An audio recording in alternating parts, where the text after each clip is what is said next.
President, this is a follow-up SCO 52 to an earlier one concerning the Mayor of Strathfield, Councillor Antoine Doueihi. As my colleague, the Honourable Adam Searle, MLC, has rightfully pointed out in the House in respect to Councillor Doueihi, holding the office of Mayor is a very significant civic responsibility, and it is essential that individuals who hold those offices are not under any cloud of suspicion. It is in the public interest that documents relating to how the Council's conduct has been handled by the Department and the Minister are made available.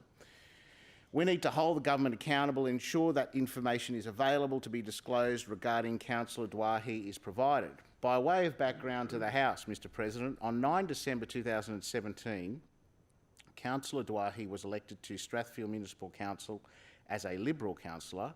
He also previously served as Deputy Mayor of Burwood Council.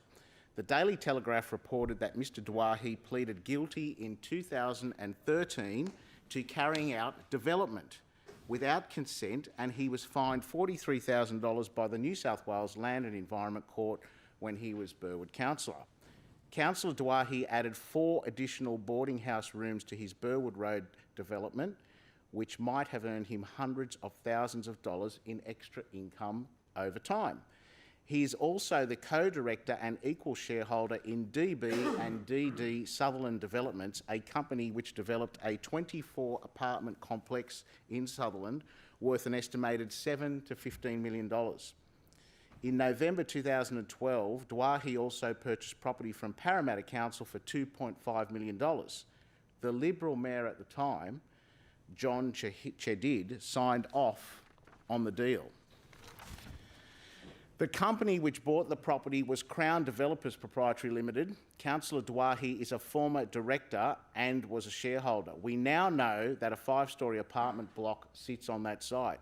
The Office of Local Government has accused the councillor of failing to declare his extensive property and business interests and referred the matter to NCAT, subsequent to a 2-year investigation.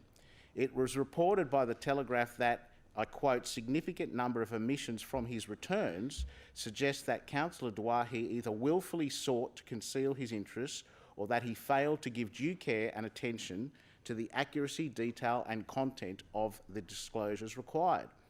In a document obtained by the Daily Telegraph, Tim Hurst, Deputy Secretary, Local Government Planning and Policy, stated, "I am satisfied that Councillor Doueihi has engaged in misconduct."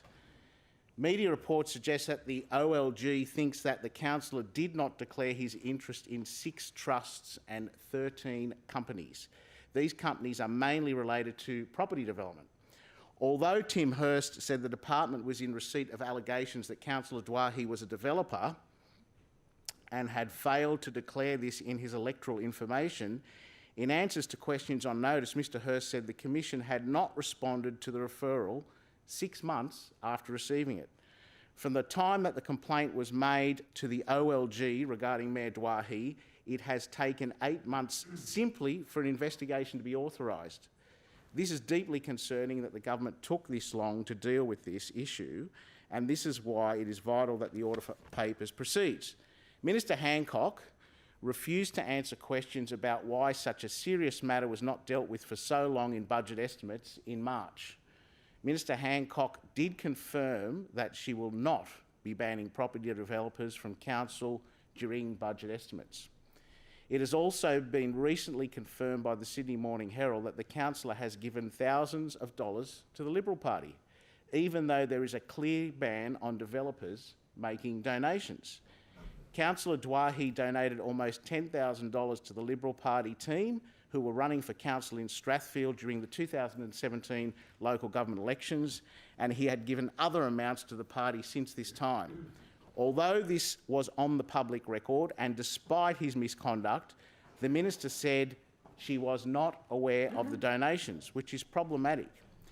It is in the public interest to have further information relating to investigations or allegations relating to the breach code of conduct or misconduct. Now, Mr President, these are matters that the OLG has investigated. The minister has told us on budget estimates that she didn't have any conversations regarding this character or this investigation with the Secretary of the Department, Tim Hurst. on the basis that she's supposed to be arm's length from the departmental investigations. The idea that she wouldn't have known about any of this stuff, we think is questionable. We want to see that correspondence. That's what the SO52 goes to.